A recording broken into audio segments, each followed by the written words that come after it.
సృష్టికర్తవైన మా దేవా, సర్వోన్నతుడా, సర్వాధికారి, సర్వశక్తివంతుడా, యుగ యుగములకు సజీవుడవైన మా తండ్రి, సమీపింపరాని తేజస్సులో నిత్యత్వంలో అమరుడవై జీవిస్తున్న మా దేవా, సమస్తమును సృష్టించిన మా తండ్రి, అంత గొప్ప దేవుడవు మా దేవుడవై ఉన్నందుకై మిమ్మల్ని స్తుతిస్తుంటున్నాం తండ్రి.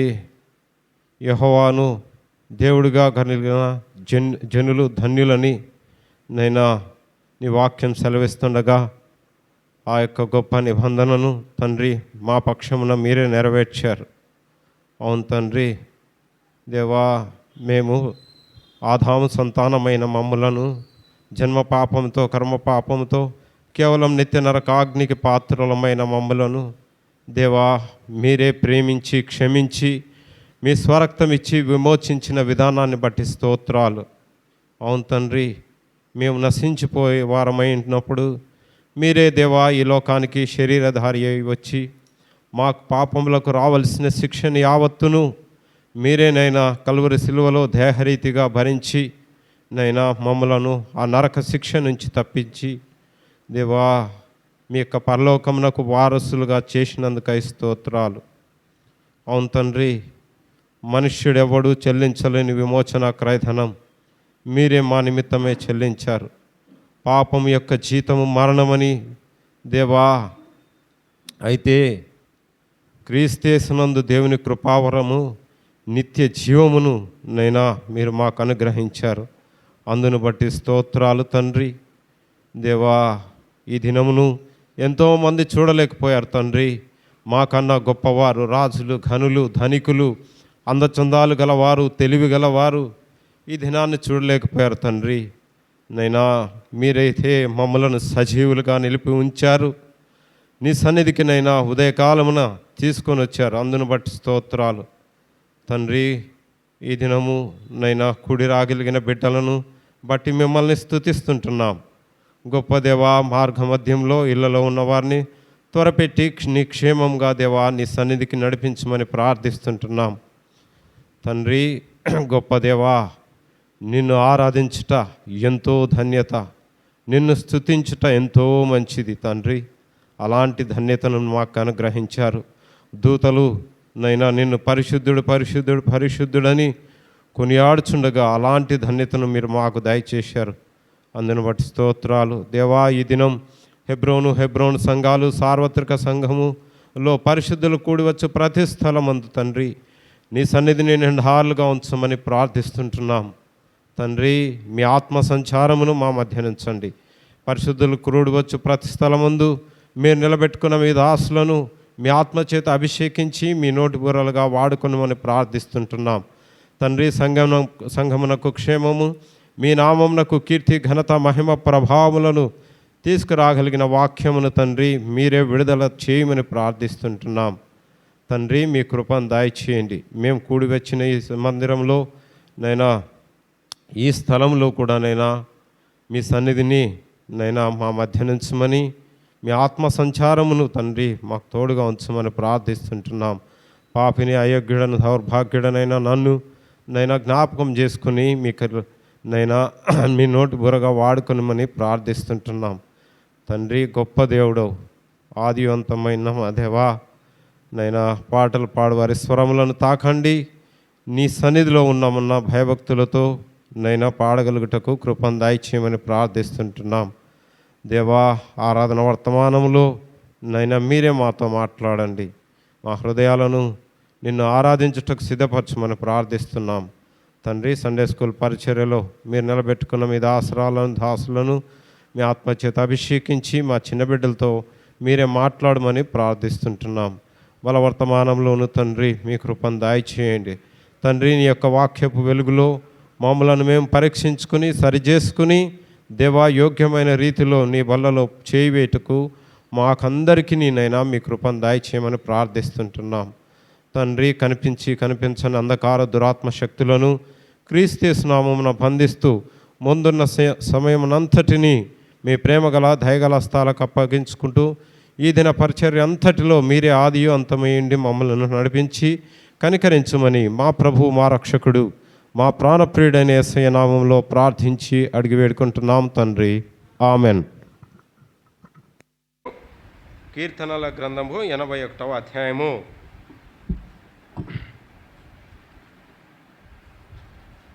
మొదటి వచనం దయచేసి అందరం చదువుకుంటాం. మొదటి 2 వచనాలు, 3 వచనాలు, 4 వచనాలు, 6 వచనాలు చదువుతాం. 6, 7 వచనాలు చదువుకుంటాం. సరేనా? ఎక్కువ అవుతున్నాయా తక్కువ అవుతున్నాయా? మొదటి 6, 7 వచనాలు.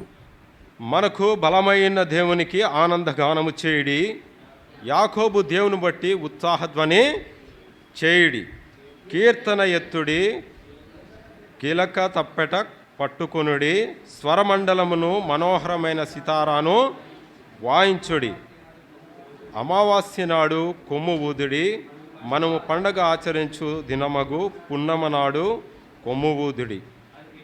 అది ఇశ్రాయేలీయులకు కట్టడ, యాకోబు దేవుడు నిర్ణయించిన చట్టము. ఆయన ఐగుప్తు దేశ సంచారము చేసినప్పుడు యోసేపు సంతతికి సాక్ష్యంగా దానిని నియమించను. అక్కడ నేను ఎరగని భాషని వంటిని.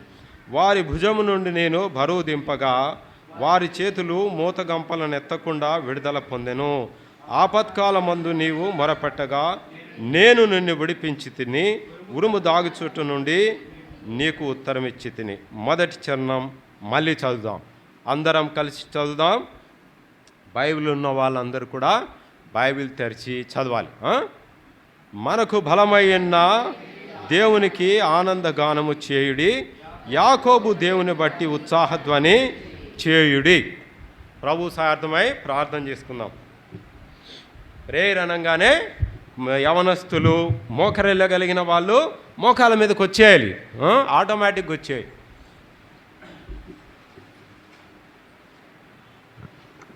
ప్రేమగల దయగల మా తండ్రి, కృపగల దేవా, ఆది అంతమైన మా తండ్రి, కీర్తనలు 81లో నైనా మనకు బలమైన దేవునికి ఆనందగానము ఉత్సాహముతోనైనా చేయాలని సెలవిచ్చిన మాటను బట్టి స్తోత్రాలు తండ్రి.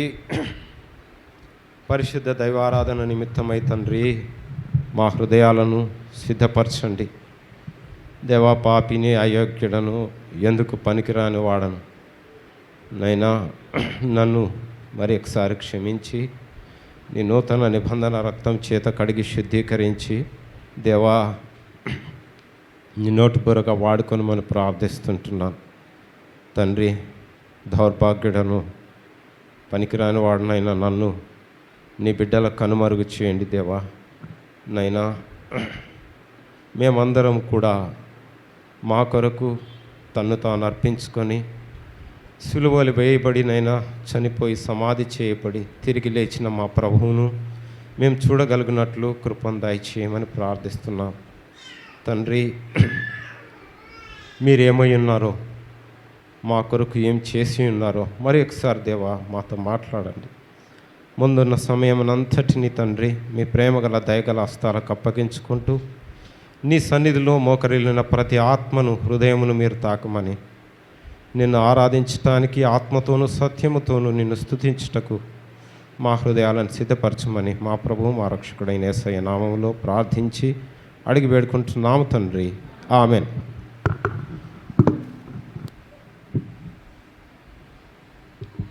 చదవండి మొదటి 2 వచనాలు, దయచేసి మొదటి 2 వచనాలు చదవండి ఎవరైనా.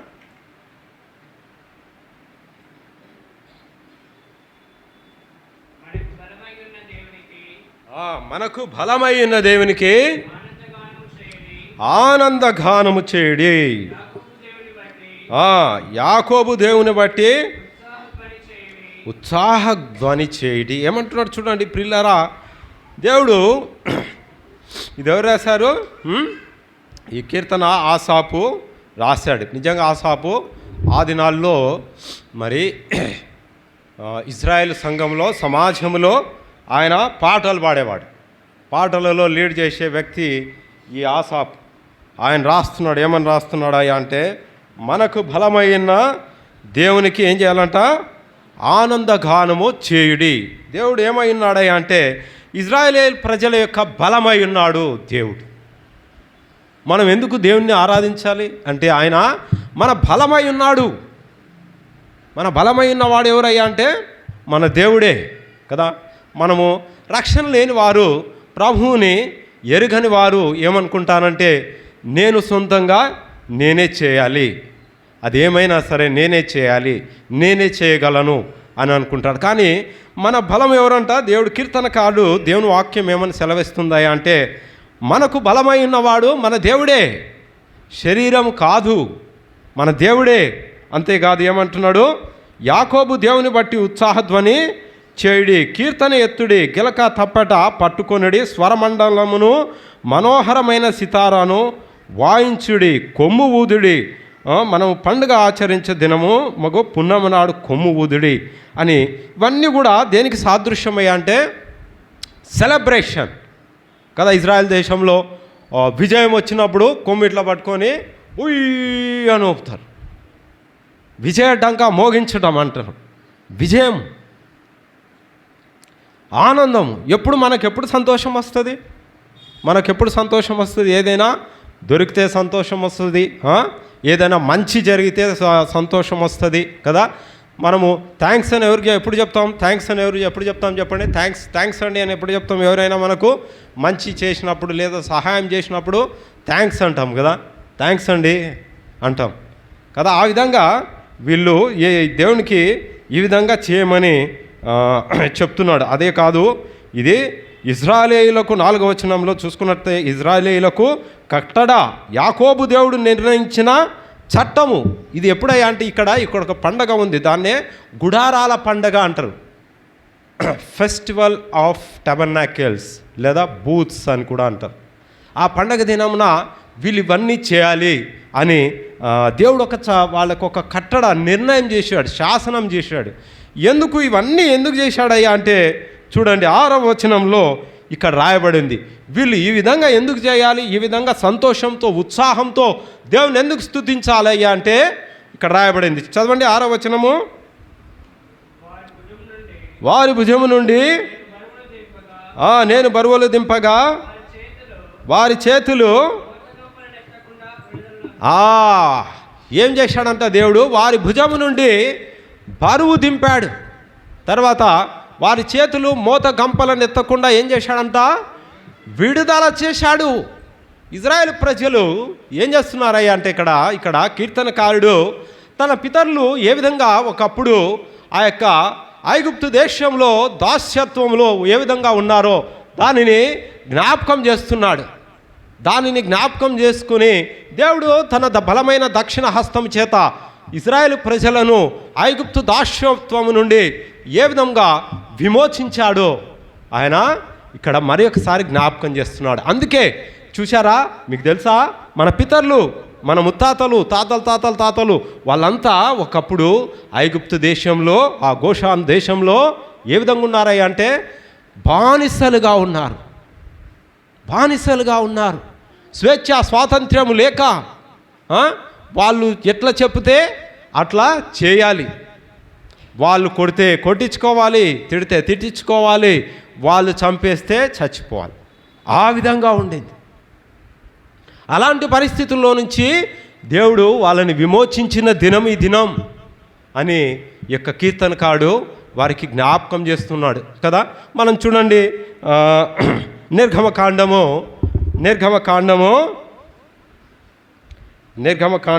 1వ అధ్యాయము ఏ విధంగా ఉంది చూడండి. 13, 14, 12 నుంచి చూడండి, చదవండి. అయినను ఐగుప్తీయులు వారిని శ్రమ పెట్టిన కొలది వారు విస్తరించి ప్రబలిరే కనుక వీరు ఒక విస్తరిస్తున్నారు. ఏం చేశారు యాక్చువల్గా చెప్పాలంటే వారిని చాలా 11వ వచనంలో చూసుకున్నట్లయితే ఏమని చూడండి. కాబట్టి వారి మీద పెట్టిన భారములలో వారిని శ్రమ పెట్టుటకు వెట్టి పనులు చేయించు అధికారులను వారి మీద నియమింపగా ఏం చేశారంటే వారిని ఇంకా శ్రమ పెట్టడానికి చాలామందిని పెట్టారు, అధికారులను పెట్టారు. అయినా కూడా ఇశ్రాయేల్ ప్రజలు అభివృద్ధి చెందుతూ వచ్చారు. ఆ అభివృద్ధిని చూడలేక వీరిని అసహించుకున్నారు. వీరు అసహ్యమును చవి చూశారు. మనల్ని ఎవరైనా అసహించుకుంటే ఎట్లుంటుంది మనకు? చీ పొరా భయ అని తిట్టింది అనుకో, మనకు ఎట్లుంటుంది? హాయిగా ఉంటుందా? ఎట్లుంటుంది చెప్పట్లేదు మీరు. వీరు అసహించుకుంటున్నారు వీళ్ళు కదా. ఇశ్రాయేల్ ప్రజలను, దేవుని ప్రజలను అసహించుకుంటున్నారు. అంతేకాకుండా 13వ వచనం చదవండి బ్రదర్. ఐగుప్తీయులు కఠినముగా సేవ చేయించుకున్నారు. ఎట్లా అంట? నార్మల్గా కాదు, కఠినంగా. మన వాళ్ళు కూడా మన ఇళ్లలో పని మనుషులకి ఊరికే పని ముందులే అని చెప్పేసి ఏం చేస్తారు తెలుసా? అవి బాసనలు ఏమంటారు, ప్లేట్లు ఇవి ఊరికేనన్నా దాన్ని ఇట్లా వేస్తారు, అట అది కొంచెమే అంటే దాంట్లో కడిగేస్తే పోతుంది, దాన్ని తీసుకెళ్ళి సింకులో పడేస్తారు. ఎందుకు? కడుగుతుంది, ఆమె ఉంది కదా. వీళ్ళు ఈ విధంగానే ఉన్నారు. ఎట్టున్నారే మనమంటే ఏదో ప్లేట్లు, వీళ్ళు అట్లా కాదు. ఈ ఇజ్రాయేల్ ప్రజలు బానిసలు, వీళ్ళు మనం ఏం చెప్తే చేయాల్సిందే. కాబట్టి వీళ్ళకి ఇంకా పని పెట్టండి. వాళ్ళకి పని పెట్టడానికి వాళ్ళ మీద అధికారులను నియమించిందంట. కఠినమైన పని చేయించారంట. అది ఎంత కఠినంగా ఉందయ్యా అంటే చూడండి, చదవండి నెక్స్ట్. వారు ఇశ్రాయేలీయుల చేత చేయించుకున్న ప్రతి పనియు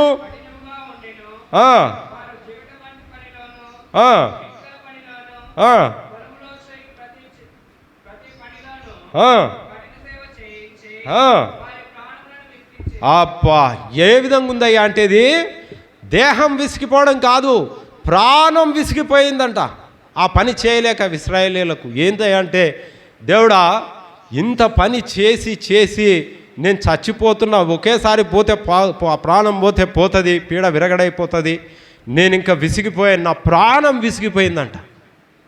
ప్రాణము విసిగిపోయి ఏం చేశారా అంటే, మరి అంతటితో ఆగారా వీళ్ళు? అంతటితో ఆగలేక ఇంకొక అడుగు ముందుకేశారు. చూడండి ఆ ముందు వచనాల్లో చదవండి. 16వ వచనం చదవండి. మీరు హెబ్రీ స్త్రీలకు మంత్రసాని పని చేయుచు వారిని చూచినప్పుడు మగవాడైన ఎడల వాని చంపుడి, ఆడిదైన ఎడల చూడండి ప్రియులరా, తనకు పుట్టిన మగపిల్లలను అందరినీ చంపేసి ఇజ్రాయేల్ ప్రజలను అంతం చేయాలని ఈ యొక్క ఐగుప్తు రాజు ప్లాన్ చేశాడు. ఏంటంట, మగపిల్లలు అయితే చంపేసేయండి, ఆడపిల్లలు అయితే బతికినేవ్వండి, ఎందుకు వాళ్ళు ఎలాగో తిరుగుబాటు చేయలేరు, మనతో యుద్ధం చేయలేరు, వాళ్ళతో మళ్ళీ సేవ చేయించుకోవచ్చు అని చెప్పేసి ఈయన ఆజ్ఞలు జారీ చేశాడు. చూడండి ప్రియులారా, ఎంత దమనీయమైన పరిస్థితి. అలాంటి పరిస్థితిలో దేవునికి వీళ్ళు ఏం చేశారు? ఇక్కడ ఏమని రాయబడింది? కీర్తనలు 81:7 వచనంలో ఏమని రాయబడింది?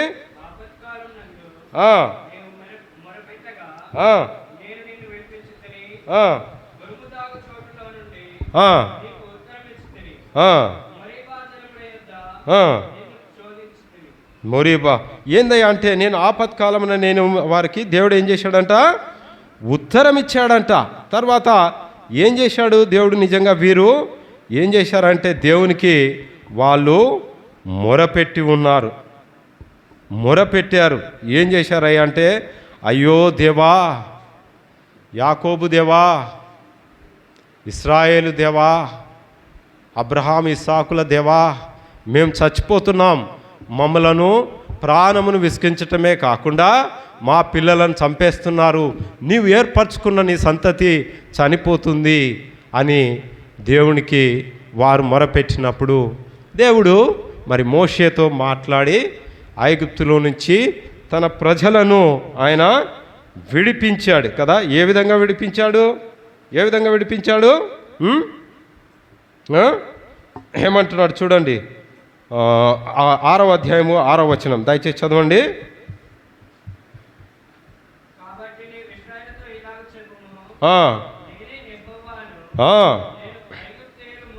ఐదవ వచనం కూడా చదవండి బ్రదర్. 5వ వచనం కూడా చదవండి. ఐగుప్తీయులు దాస్యత్వమునకు లోబరచి ఉన్న ఇశ్రాయేలీయుల మూలుగును విని నా నిబంధనను జ్ఞాపకము చేసుకొని ఉన్నాను. వాళ్ళ మూలుగులు నేను విన్నాను, వారి మొర నేను ఆలకించాను అని ఏమంటున్నాడు? కాబట్టి నీవు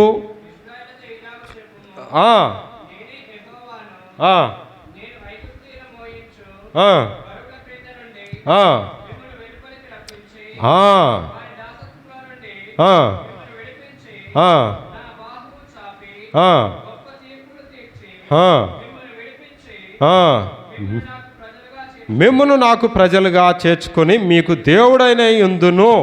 అప్పుడు ఐగుప్తీయుల బరువు క్రింద నుండి మిమ్మను వెలుకలోకి రప్పించిన మీ దేవుడైన యెహోవాను నేనే అని మీరు తెలుసుకుందరు. దేవుడు ఏమంటున్నాడు? ఇక 6వ వచనంలో చూసుకున్నట్లయితే, ఐగుప్తీయులు మోయించు బరువుల క్రింద నుండి మిమ్మను వెలుపలికి తీసుకొస్తాను, ఆ భుజముల నుండి మీ యొక్క బరువు గంపలను తీసివేస్తాను, మీ చేతుల ఆ బరువు గంపలను ఎత్తకుండా విమోచిస్తాను అని చెప్పేసి దేవుడు వారికి చెప్పేసి, చివరికి ఏమైంది? ఇంకా చివరికి దేవుడు వారిని ఎన్నో తన బలమైన దక్షిణ హస్తము చేత ఏం చేశాడు? దేవుడు ఎన్నో అద్భుతములు చేశాడు కదా.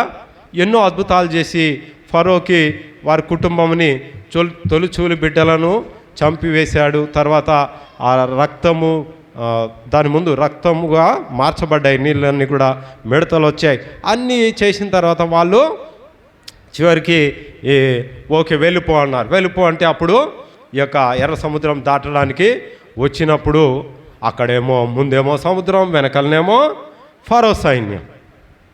చివరికి దేవుడు ఆ యొక్క సముద్రాన్ని రెండుగా చీల్చి పొడి నేలపైన ఇజ్రాయేల్ ప్రజలు నడిచేవి వెళ్ళిపోయారు. తర్వాత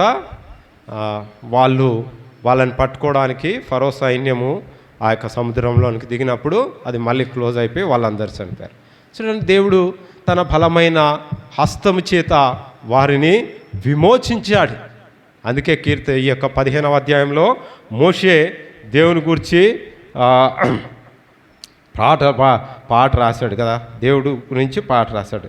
మరి ఇది దేవుడు ఇశ్రాయేల్ ప్రజలు, కీర్తనకారుడు ఇశ్రాయేలీయులకు మరొకసారి జ్ఞాపకం చేస్తున్నాడు. మీరు దేవుని స్తుతించండి, మీ పితరులను విమోచించిన వాడు దేవుడు అని చెప్తున్నాడు. మరి మనకేంటి ఈ దినము కదా, మనకేంటి అసలు? మనకి దీనికి ఏం సంబంధం?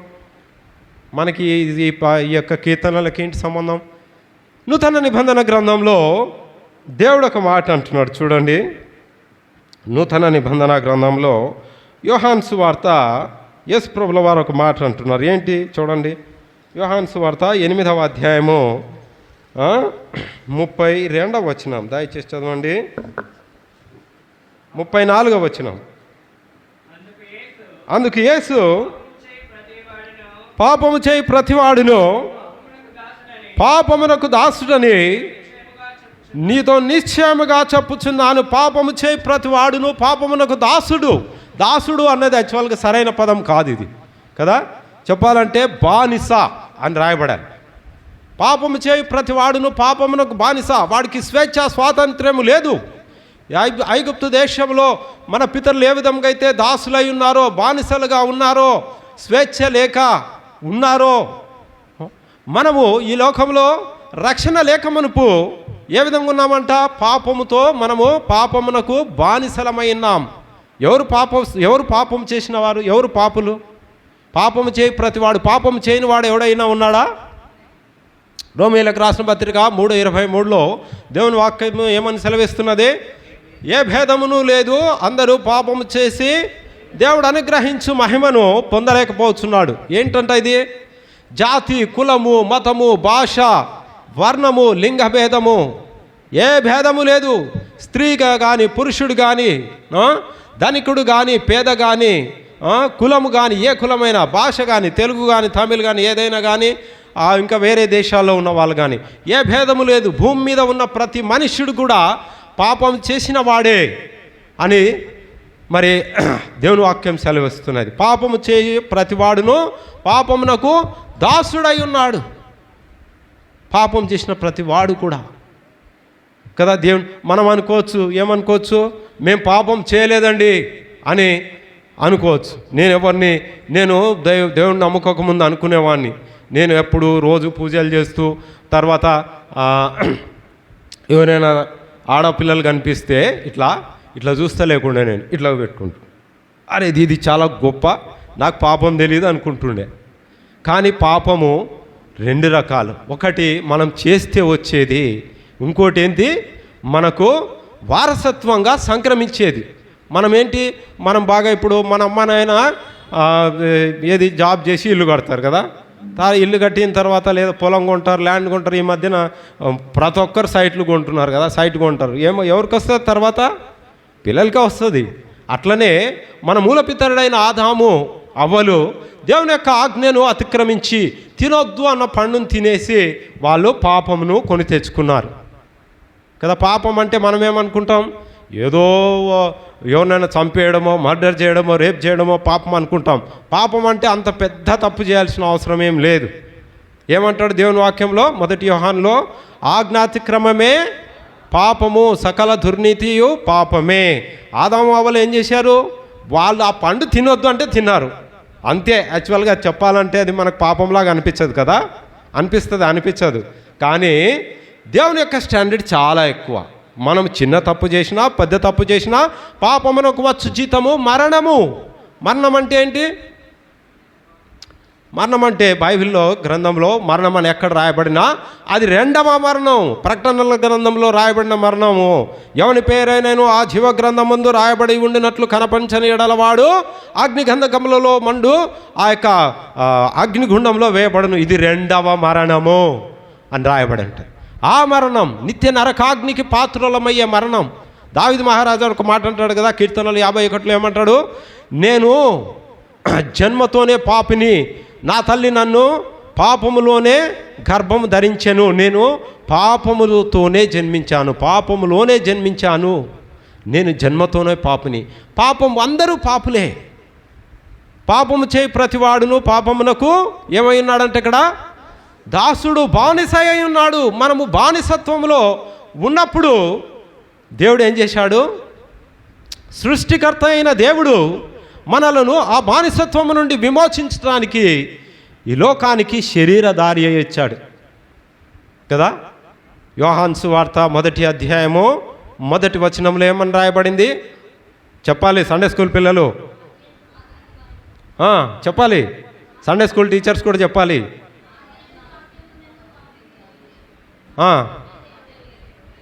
తర్వాత ఏం జరిగింది? 14వ వచనము,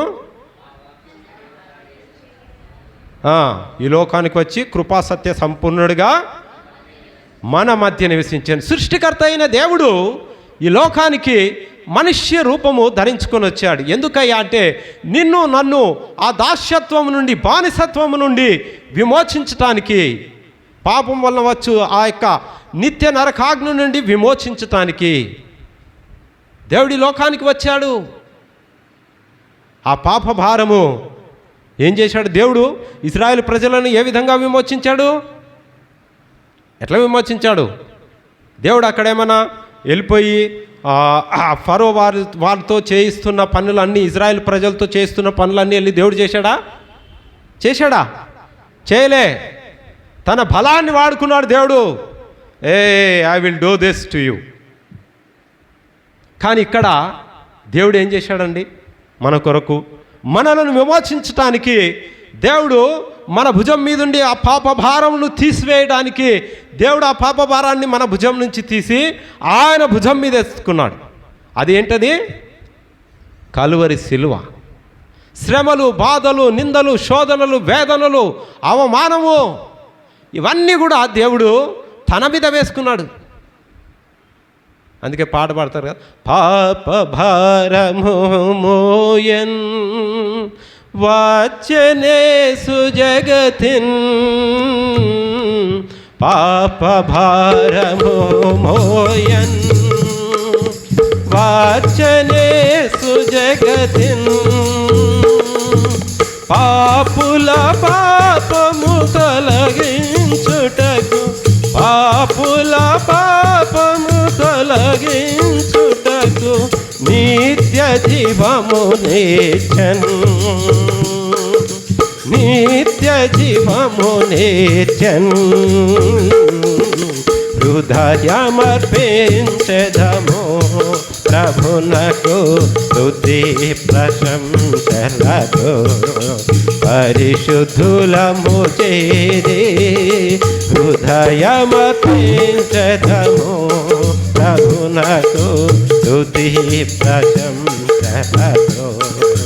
పరిశుద్ధులము చేరి. చూడండి ప్రియులరా, ఇజ్రాయెల్ ప్రజలను దేవుడు తన బలముతో విమోచించాడు. కానీ మనలను ఏం చేశాడంటే, మనకు రావలసిన శిక్ష, నింద, అవమానము, మన బరువంతా కూడా, మన పాప భారమంతా కూడా తన మీద వేసుకున్నాడు. కలువరి సిలువగా మన పాపమునకు, మన పాపాన్నంతా ఆయన మీద వేసుకున్నాడు కదా. మనకు సువార్తల్లో చూసుకున్నట్లయితే దేవుడు తండ్రి, కుమారుడు, పరిశుద్ధాత్మ దేవుడు బైబిల్ గ్రంథంలో వారు విడిగా ఉన్నట్టు ఎప్పుడూ ఎక్కడా లేదు. ఒకే ఒక్క చోట ఉంది. ఎప్పుడయ్యా అంటే యేసుప్రభుల వారు కలువరి సిలువలో ఉన్నప్పుడు ఏమంటాడు దేవుడు? ఒక మాట అంటాడు కదా, 7 మాటల్లో ఒక మాట, నా దేవా నా దేవా నన్నేల చేవిడిచితివి అన్నాడు. ఎందుకయ్యా అంటే అప్పుడేం జరిగింది? ఆ చుట్టుపక్కల లోకమంతా కూడా, దేశమంతా కూడా మొబ్బుతో నిండుకున్నది. మొబ్బు ఆవరించింది. చీకటి పాపమునకు సాదృశ్యం, మరణమునకు సాదృశ్యం. మన పాపమంతా కూడా ప్రభు మీద మోపబడింది, ప్రభువును ఆవరించింది.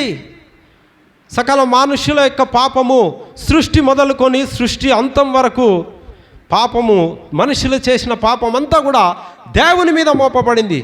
సృష్టికర్త అయిన దేవుని మీద మోపబడింది మన పాపం. అందుకే పాపమునకు పరిశుద్ధుడైన దేవునికి, తండ్రికి పొసగదు కనుక తన కుమారుణ్ణి టెంపరీగా వదిలిపెట్టాడు దేవుడు. యేసుప్రభుల వారు పాపిగా చేయబడలే, పాపముగా చేయబడ్డాడు కదా. కొరింథీయులకు రాసిన 2వ పత్రిక 5వ అధ్యాయము 21వ వచనంలో ఏమని రాయబడింది చూడండి.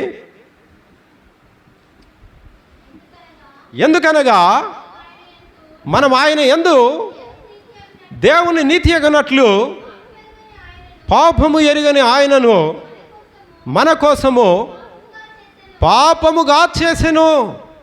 ఎందుకయ్యా అంటే మన పాపమును తొలగించటానికి, మనలను ఆ యొక్క నిత్య నరకాగ్ని నుండి తప్పించటానికి, బానిసత్వము నుండి విమోచించటానికి మన బరువు, మన పాప భారము ప్రభువు మీద మోపబడింది. ఆయన పాపముగా చేయబడ్డాడు. ఎందుకయ్యా అంటే మనము దేవుని యందు క్రీస్తు యేసునందు నమ్మి విశ్వాసముంచు ప్రతి వాడును పరిశుద్ధునిగా తీర్చిదిద్దబడుటకు, నీతిమంతుడుగా ఎంచబడుటకు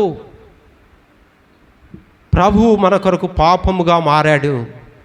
మనం యేసుప్రభుల వారిని అంగీకరించినప్పుడు మనము యేసుప్రభుల వారు నా కొరకు చనిపోయాడు, నేను పాపినే, నాకు రావాల్సిన శిక్ష యావత్తు నా ప్రభు అయిన యేసుక్రీస్తుల వారు కల్వరి శిలువలో భరించాడు, ఆయన చనిపోయి తిరిగి లేచాడు అని మనం ఒప్పుకున్నప్పుడు మనం యేసుప్రభులో ఎంత పరిశుద్ధుడో మనం కూడా అంత పరిశుద్ధులం. కానీ మనం మళ్ళీ తర్వాత చేస్తూ తప్పులు చేస్తూ దేవుడిచ్చిన పరిశుద్ధత మీద మనము ఇది రాసుకుంటుంటాం. ఇప్పుడు నేను ఈ షర్టు కొన్నప్పుడు ఎట్లుండే తెలుసా, ఇది తెల్లగా తెల్లాడుతుండే.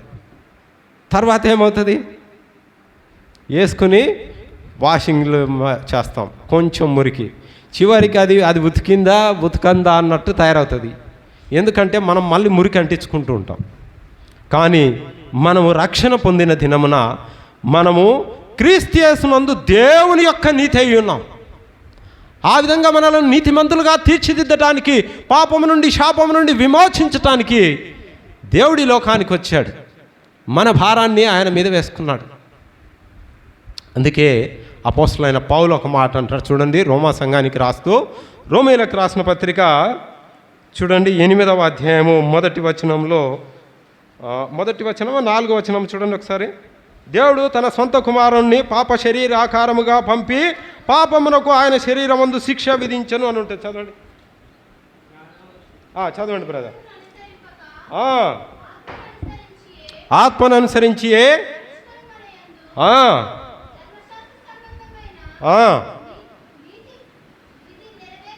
నీతి నెరవేర్చబడులాగున పాప పరిహారము నిమిత్తము దేవుడు తన స్వంత కుమారుణ్ణి పాప శరీరాకారముతో శిక్ష విధించాడు. దేవుడు ఏం చేశాడయ్యా మనల్ని అంటే విమోచించాడు. అందుకే ఏందయ్యా అంటే మొదటి వచనంలో, కాబట్టి ఇప్పుడు క్రీస్తునందున్న వారికి ఏ శిక్షా విధి లేదు. మన శిక్ష అంతా ఆయన వేసుకున్నాడండి. మన భారం అంతా ఆయన మోసాడు. మన భారం అంతా ఆయన మీద తీసుకున్నాడు. నేను చిన్నప్పుడు పళ్ళు ఇప్పటిలాగా మనకి అప్పుడు అంతా షాపులు లేవు కదా. మన ఇళ్ళ దగ్గరికే వచ్చేవాళ్ళు గంపలు పట్టుకొని ఇట్లా తల మీద పెట్టుకొని పళ్ళు మామిడి పళ్ళు అవి ఇవి అనుకుంటూ వచ్చేవాళ్ళు. వాళ్ళు ఎంత పెద్దగా ఉంటుందంటే దాన్ని నిండా పెట్టుకొచ్చేవాళ్ళు. వాళ్ళు రండి కొనుక్కుంటామంటే వాళ్ళ గంప మనం పట్టుకొని దించి మనం కొన్న తర్వాత మళ్ళీ గంప ఎత్తాలి. వాళ్ళకు ఎత్తుకోలేరు. గంప ఎత్తితే వాళ్ళు చిన్నపిల్లలకు ఉన్నప్పుడు మేము ఇట్లా ఎత్తేవాళ్ళం. ఇట్లా ఎత్తి పెట్టుదాం ఆంటీ అని ఎత్తి పెడితే అప్పుడు వాళ్ళు అరే నా గంప నువ్వు ఎత్తినావు, నా గంప దించినావు, ఎత్తినావు, నాకు చాలా సహాయం చేసినావు అని చెప్పి దించినావు కదా అని చెప్పి ఒక చిన్న పండు అట్లా ఇచ్చేవాళ్ళు. థ్యాంక్స్ అని చెప్పేవాళ్ళు. వందనాలు అని చెప్పి థ్యాంక్స్ అని చెప్పేవాళ్ళు. చూడండి, దేవుడు మన పాప భారం అంతా దించటమే కాదు, అది ఆయన తన మీద వేసుకున్నాడు. దానికి రావాల్సిన శిక్ష అంతా కూడా ఆయన మన కొరకు భరించాడు. ఎంత దారుణం అండి! ఎవరైనా ఏమన్నా సామాన్యుడా? సృష్టిని అంతని ఒక మాటతో సృష్టించిన దేవుడు. మనం ఏంటి అసలు? మంటి పురుగులం. మనం ఎందుకు పనికిరాని మనం, ధూళితో సమానం. మన కొరకు ఆయన ఇంత పని చేసినప్పుడు మనం థ్యాంక్స్ చెప్పొద్దా? దేవుడి దినము, మనం రక్షణ పొందిన దినము, ఏ విధంగా రక్షణ పొందకముందు మనం ఏ విధంగా ఉన్నాం, దేవుడు ఏమై ఉన్నాడు, మన కొరకు ఏం చేశాడు, ఈ దినం మన జ్ఞాపకం చేస్తున్నాడు కదా. ఇక్కడ ఏమని రాయబడింది? మన బలమైన యాకోబు దేవునికి ఆనందగానం చేయడు. ఏందయ్యా అంటే ఐగుప్తు దేశం నుంచి ఇజ్రాయెల్ ప్రజలు వారంతకు వారు విమోచింపబడలే, వాళ్ళంతకు వాళ్ళు స్వతంత్రాన్ని తెచ్చుకోలే. దేవుడు తన బలమైన దక్షిణ హస్తము చేత, తన బలము చేత విమోచించాడు. మరి మనలను ఏ విధంగా విమోచించాడు దేవుడు? ఎఫెసీయులకు రాసిన పత్రిక 2వ అధ్యాయంలో చదవండి. 2వ అధ్యాయం 8వ వచనమా 6వ వచనమా చూడండి. ఇది మీ వలన కలిగినది కాదు,